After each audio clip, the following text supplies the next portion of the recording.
শুরু হয়ে গেল হালি পেঁয়াজ লাগানোর মৌসুম।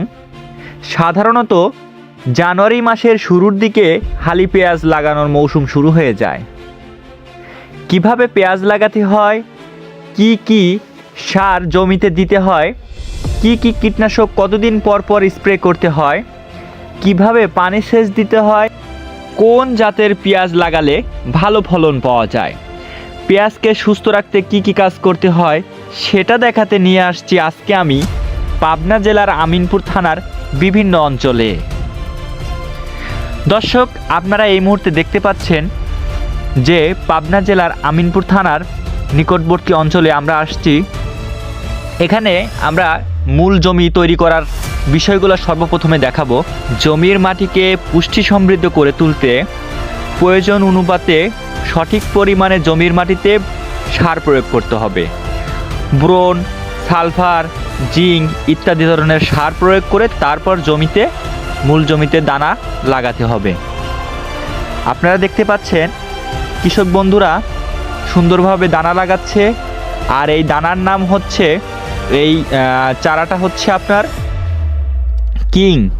Super king. এটা প্রতি বিঘায় 85 থেকে 90 মন বা 80-90 মন ভালো ফলন পাওয়া যায়। এটা অত্যন্ত ভালো মানের একটা বীজ। পাবনা জেলার এই মাটির জন্য খুবই গুরুত্বপূর্ণ, খুব ভালো মানের একটা দানা।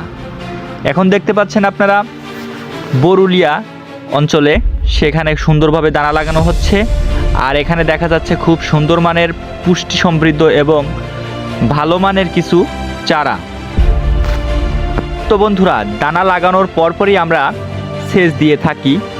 তো সেচ দেওয়ার 15 থেকে 10-15 দিন পরে আমাদের প্রথম স্প্রে করতে হবে।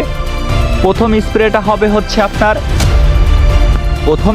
হবে আপনার ম্যানকোজেব গ্রুপের এবং কার্বনডাজিম গ্রুপের। আবার আপনি অ্যান্টাকলও দিতে পারেন, রিডোমিক গোল্ড।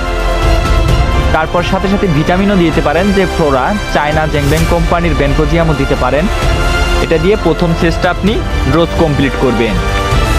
তো দ্বিতীয় ডোজে থাকবে হচ্ছে আপনার লুনা,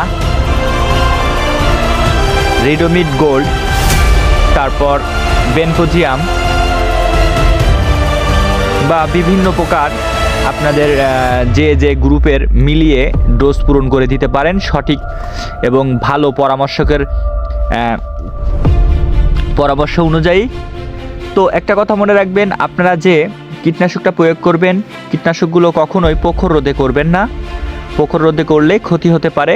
তো আপনারা করবেন হচ্ছে সূর্যের আলো এক সাইডে যখন পড়ে যাবে তখন কীটনাশকটা প্রয়োগ করবেন এবং খেয়াল রাখবেন যেন কীটনাশকগুলো সঠিকভাবে মেশানো হয়। যদি সঠিকভাবে মেশানো না হয় তাহলে সঠিক রেজাল্ট পাবেন না। আসলে চারার ধরন এবং রোগের উপরে ভিত্তি করে আমাদের বিভিন্ন গ্রুপ মিলিয়ে আমরা সঠিক চিকিৎসাটা দিয়ে থাকি। তো আপনারা যে গ্রুপের যে কীটনাশকগুলো দিয়ে ভালো উপকার পান সেইগুলো ইউজ করবেন।